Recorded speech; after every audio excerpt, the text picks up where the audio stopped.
Hello mga kaibigan, mga ka-good vibes, welcome back sa channel, kung saan pinag-uusapan natin ang mga issue, mga lessons, at mga kwento na may saysay at lalim. Ngayon, tatalakayin natin ang isang mainit at sensitibong usapin, ang tanging kasalanan ni Medeth.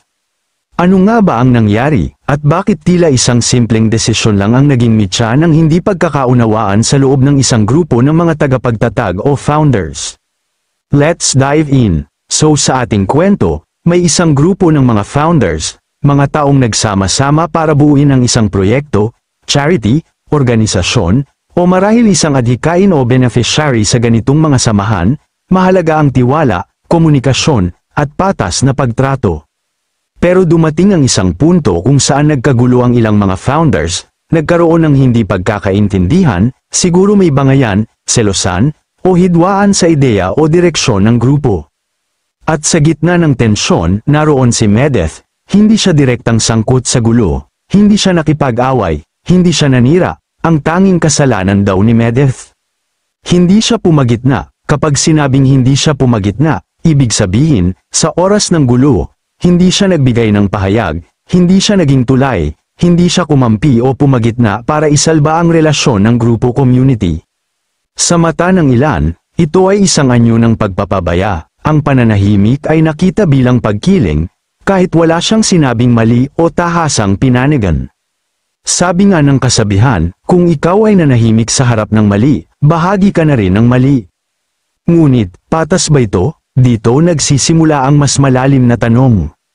Ayon sa mga kwento, si Medeth ay pinagsabihan na raw, ibig sabihin, may mga tao na lumapit sa kanya, nagsabi na sana ay kumilos siya, magsalita, o magbigay ng opinyon.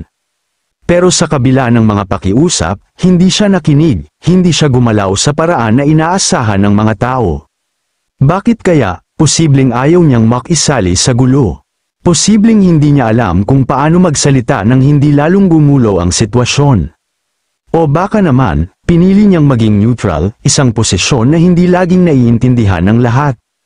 Sa mga ganitong sitwasyon, may malaking debate. Kapag ikaw ay neutral sa isang gulo, makatarungan ba ito, o isa itong anyo ng kakulangan sa paninindigan?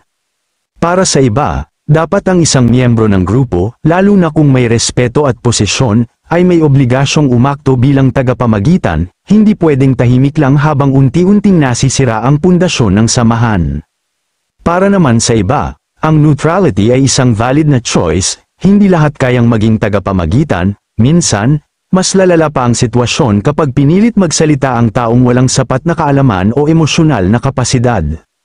Pero ang issue dito ay hindi lang pananahimik, pinagsabihan na raw siya, pero hindi siya nakinig. At ito raw ang naging tunay na kasalanan, mga kaibigan, hindi madaling maging Medeth. Kapag may gulo sa isang grupo, lahat ay apektado, pero tandaan natin, ang hindi pagkilos ay isang desisyon din. At kung may tiwala sa iyo ang grupo, kung may respeto sa iyong boses, ang hindi mo paggamit nito sa oras ng krisis ay maaaring ituring na isang uri ng pagtalikod. Pero sa dulo ng lahat, ito ay kwento ng komunikasyon, expectations, at pananagutan. Hindi lahat ng pananahimik ay mali, pero hindi rin lahat ng neutrality ay tama, lalo na kung ang katahimikan ay nagdudulot ng mas malaking pagkawasak.